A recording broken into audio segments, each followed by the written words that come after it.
Assalamualaikum warahmatullahi wabarakatuh. Kembali lagi di channel Putra Jaya. Kali ini kita akan coba mereaksi lagi salah satu video dari channel Indo Magazine, yaitu diminta untuk mundur oleh pasukan ADF, tapi Tentara Nasional Indonesia atau TNI kita tidak menggubris, tetap bertahan untuk demi misi kemanusiaan dari PBB. Jadi mungkin langsung kita saksikan videonya, bagaimana penjelasan dari channel Indo Magazine.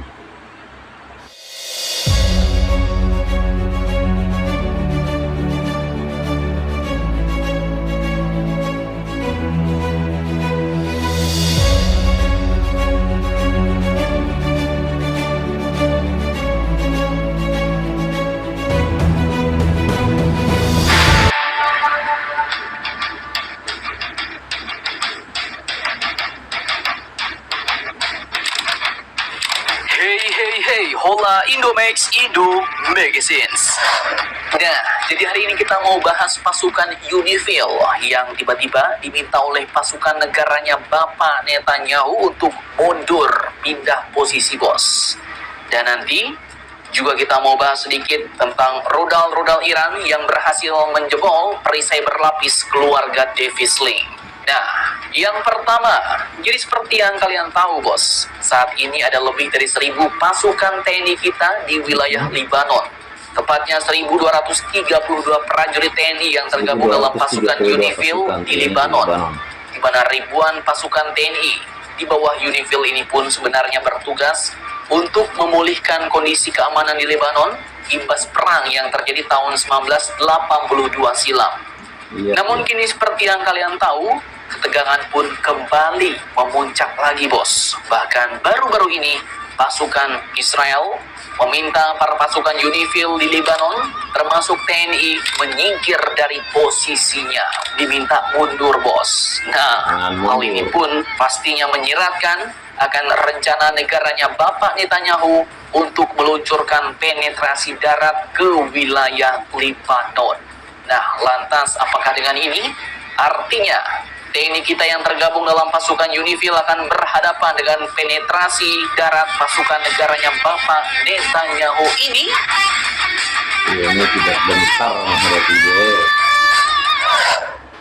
Oke, jadi dikutip dari banyak sumber berita berikut, bos. Pasukan perdamaian PBB di Lebanon atau UNIFIL baru-baru ini pun telah menolak permintaan pasukan IDF untuk memindahkan pasukan yang ditempatkan di dekat perbatasan Lebanon, di mana kini ada lebih dari 1.000 pasukan TNI dalam pasukan UNIFIL tersebut dari total sekitar 10.000 pasukan. Dan meskipun kini potensi bahaya semakin besar, namun UNIFIL dan pemerintah Irlandia pun telah menegaskan bahwa keputusan mengenai pengerahan pasukan sepenuhnya berada di tangan PBB dan mereka pun menolak permintaan Israel, bos. Bahkan baru-baru ini Presiden Irlandia dengan tajam mengkritik tuntutan Israel agar pasukan penjaga perdamaian PBB meninggalkan posisi mereka di Lebanon Selatan. Karena misi UNIFIL di Lebanon adalah untuk memantau penghentian permusuhan antara Hizbullah dan Israel dan melaporkan pelanggaran perbatasan garis biru alias Blue Line, bos. Nah, kini Wakil Sekretaris Jenderal PBB untuk Operasi Perdamaian yaitu Mr. Jean-Pierre Lacroix pun juga memastikan pada Kamis 3 Oktober kemarin bahwa pasukan penjaga perdamaian di Lebanon pun akan tetap melanjutkan misinya, bos. Nah loh, jadi apakah dengan ini artinya TNI akan menghadang tank-tank Israel seperti kejadian tahun 2020 lalu? Semoga saja tidak, ya, bos.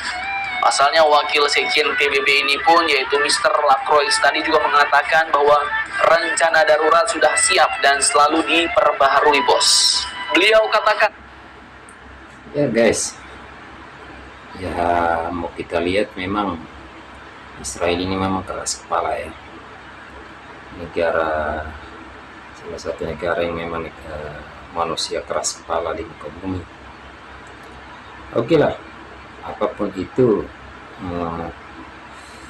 mau kalian, tapi TNI kami, TNI Tentara Nasional Indonesia tidak akan gentar sedikit pun menghadapi kalian, apalagi ini di bawah naungan PBB. Indonesia menjalankan tugas dari PBB, jadi apapun itu resikonya tetap dihadapi.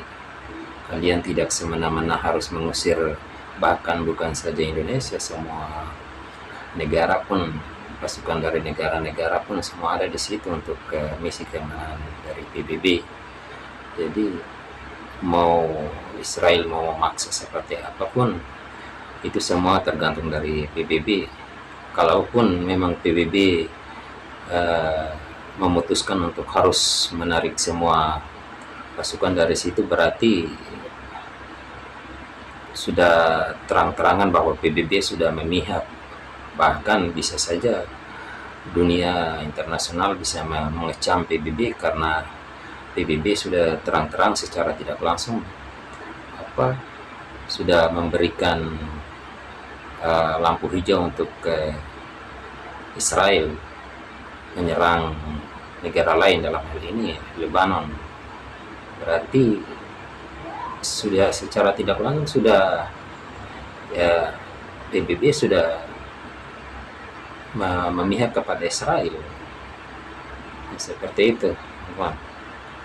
Tentu saja, kami sudah menyiapkan beberapa skenario kedua kalau situasi memburuk, sampai ke skenario terburuk yang mungkin terjadi, yang diharapkan tidak sampai pada evakuasi sebagian dan evakuasi total, ujar beliau. Nah, jadi dengan pernyataan ini dapat diambil kesimpulan bahwa jika Israel tetap ngotot melakukan penetrasi darat dan menerobos pasukan PBB, maka pasukan PBB yang bertahan pada posisi blue line di perbatasan kemungkinan tidak akan melawan, bos. Dan tidak mungkin tidak melawan. Memang tidak melawan secara persenjataan, mereka tidak melawan secara persenjataan, tapi melawan dengan cara-cara lain untuk secara aturan dari PBB maupun pokoknya pakai otak. Apalagi TNI Tentara Nasional Indonesia itu sudah berpengalaman dengan seperti begitu. Mereka tidak akan mundur kalaupun Israel tetap ngotot untuk masuk. Sementara Indonesia tidak akan membiarkan itu, karena itu sudah berulang-ulang kali terjadi. Tidak akan mengambil opsi evakuasi darurat. Pasalnya tugas pasukan PBB ini pun bukannya untuk berperang, melainkan hanya untuk mendamaikan dan melindungi warga sipil. Dan setahu admin, mereka hanya boleh melawan jika diserang ataupun dalam posisi membela diri, bos.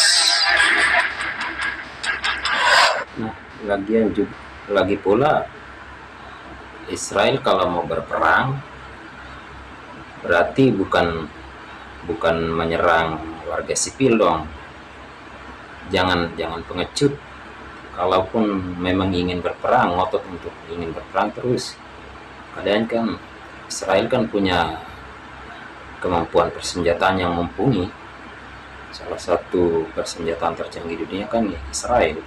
Kalau memang ngotot untuk berperang, ya sudah. Tapi jangan sampai membunuh puluhan ribu bahkan ratusan juta warga sipil yang menjadi korban. Jangan. Selama ini kan yang jadi korban kan warga sipil karena tidak bisa menumbangkan militernya, akhirnya sasarannya ke masyarakat sipil. Padahal dalam aturan PBB sendiri kan itu pelanggaran bahwa tidak boleh menyerang fasilitas maupun warga sipil. Tapi apa yang dilakukan Israel selama ini, bahkan PBB pun karena di bawah tekanan Amerika, jadi PBB pun tidak bisa berbuat apa-apa. Nah, hanya satu itu saja yang PBB masih punya, yaitu mempertahankan eh, pasukan UNIFIL di Lebanon itu yang masih PBB punya. Tapi kalau untuk yang pelanggaran berat, PBB tidak bisa buat banyak. Jadi kalaupun kalaupun Israel ngotot untuk harus menyerang, ya sudah, tapi harus dengan yang gentle dong, jangan pengecut kayak begitu, jangan nyerang warga sipilnya. Yang selama ini kan warga sipil kan ribuan tewas itu warga sipil, bukan aparat militernya. Kalau jago ya udah face to face sama militernya, TNI-nya, jangan pecundang dong. Nah, lanjut pada pekan lalu, Kepala Pusat Penerangan atau Kapus Pen TNI, Mayor Jenderal Haryanto juga mengatakan bahwa prajurit TNI yang bertugas di Lebanon telah bertekad akan tetap bertugas menjaga perdamaian. Beliau katakan, yakinlah penugasan di sana sampai sekarang masih dilaksanakan. Kemudian beliau juga menyatakan bahwa sampai saat ini belum ada prajurit TNI di Lebanon yang terluka akibat konflik. Sampai sekarang aman, tidak terluka, ujarnya. Dan menurutnya, penarikan pasukan TNI dari Lebanon pun juga tidak bisa sembarangan, bos. Beliau menyatakan bahwa penarikan pasukan TNI dari Lebanon harus mendapat izin dari Kementerian Luar Negeri dan pemimpin pasukan perdamaian PBB atau UNIFIL di Lebanon. Nah, jadi keputusan untuk menarik pasukan pun tidak bisa langsung diambil oleh TNI sendiri, bos. Tapi harus menunggu keputusan Kementerian Luar Negeri alias pemerintah dan pemimpin pasukan PBB. Dan seperti Iya, lagi pula kan kalau mau TNI keluar dari situ kan menunggu harus perintah. Perintah itu bukan saja perintah dari pemerintah Indonesia, tapi itu persetujuan harus dari PBB. Kalau TNI berani ambil tindakan atau keputusan sendiri, nanti TNI yang dicap bahwa tidak profesional, tidak bertanggung jawab, menjadi pasukan keamanan. Apalagi dari PBB nanti mencap TNI seolah-olah itu tidak bertanggung jawab, tidak bisa menjaga keamanan, tidak bisa menjadi pasukan PBB, segala macam. Jadi kalaupun paksa untuk harus TNI mundur keluar dari situ, harus ditunggu persetujuan dari PBB maupun pemerintah Indonesia, kemarin Kementerian Luar Negeri Indonesia. yang kita ketahui tadi, pemimpin pasukan PBB pun mengatakan belum akan menarik pasukan dan mereka akan tetap bertahan di lokasi perbatasan. Namun jika situasi memburuk, misalnya pasukan Israel memaksa masuk dan menyerang pasukan PBB, maka akan ada skenario-skenario selanjutnya yang sudah mereka siapkan, bos.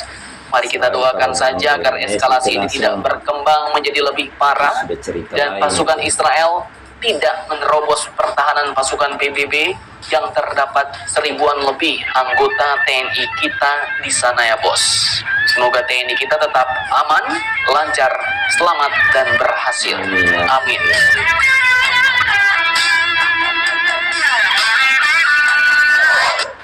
Oke, sedikit kita kupas-kupas rudal Iran yang menancapkan taring-taringnya kemarin ke negaranya bapaknya Bos. Nah, jadi Iran sendiri kabarnya telah merilis informasi terkait rudal-rudal yang mereka gunakan dalam operasi Janji Sejati 2 Korps Garda Revolusi Islam.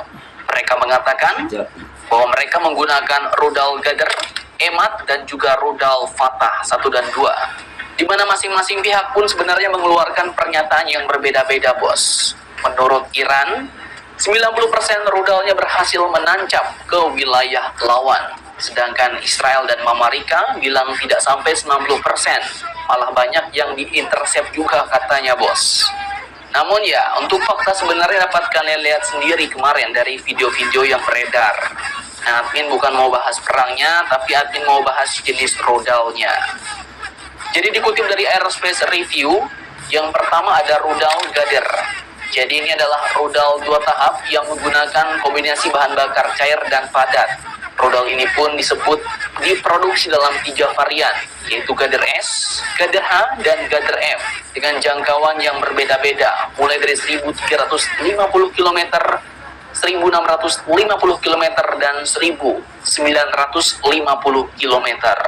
Kemudian masuk selanjutnya adalah rudal EMAT. Jadi rudal EMAT ini adalah pengembangan dari rudal Gather tadi, bos. Rudal ini pun dilengkapi dengan sistem pemandu yang diperbaharui, sehingga hulu ledak dari rudal ini pun dapat bermanuver dan mampu melakukan penyesuaian saat terbang, sehingga meningkatkan akurasinya. Disebutkan bahwa rudal ini memiliki jangkauan 1.700 km. Nah, kemudian masuk yang terbaru dan mungkin ini ditembakkan belakangan adalah rudal hypersonic Fatah. Yang pertama adalah Fatah 1. Jadi rudal ini berbahan bakar padat, memiliki jangkauan 1.400 km dan dapat melaju dengan kecepatan Mach 13 hingga Mach 15, sehingga sangat sulit untuk dicegat.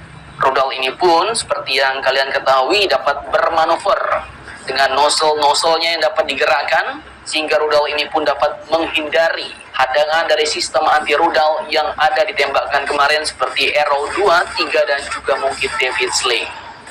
Selain itu yang terakhir ada Fatah 2 yang memiliki desain hulu ledak baru dan mampu membawa hulu ledak luncur sehingga menambah kemampuan jelajah luncur hypersonicnya, bos.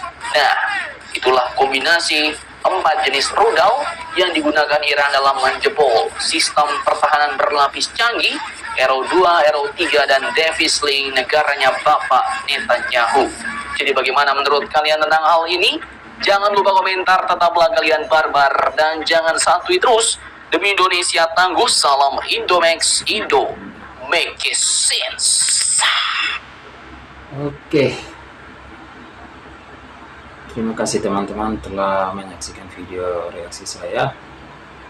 Ya, seperti apa yang disampaikan oleh admin Indo Magazine ini, bahwa rudal yang diproduksi oleh Iran ini memang rata-rata punya kekuatan jelajah yang tinggi. Namun itu juga Iran tidak mungkin segegabah yang diperkirakan. Iran berbuat harus punya perhitungan juga, karena salah berhitung juga Iran juga bisa keok itu karena bukan keok juga sih, bukan keok, tapi memicu perang yang lebih meluas lah. Artinya Iran memang juga cukup berpikir untuk bertindak itu sesuai dengan mereka lihat celah-celah aturan di PBB. Jangan sampai tindakan mereka merugikan mereka sendiri lah. Contoh seperti kemarin yang terjadi 2 kali serangan 2 kali ini kan memang mereka punya celah untuk bisa membela diri. Jadi wajar kalau PBB tidak bisa, sebatas hanya mengutuk tapi tidak memberi hukuman, ya, karena mereka bertindak itu sesuai jalur juga. Itu yang mereka pikirkan. Mungkin itu saja video dari saya, teman-teman. Kalau kalian suka dengan video ini, silahkan komen, dan subscribe, share yang banyak-banyak. Jangan lupa subscribe ya, teman-teman. Terima kasih. Oke, bye-bye.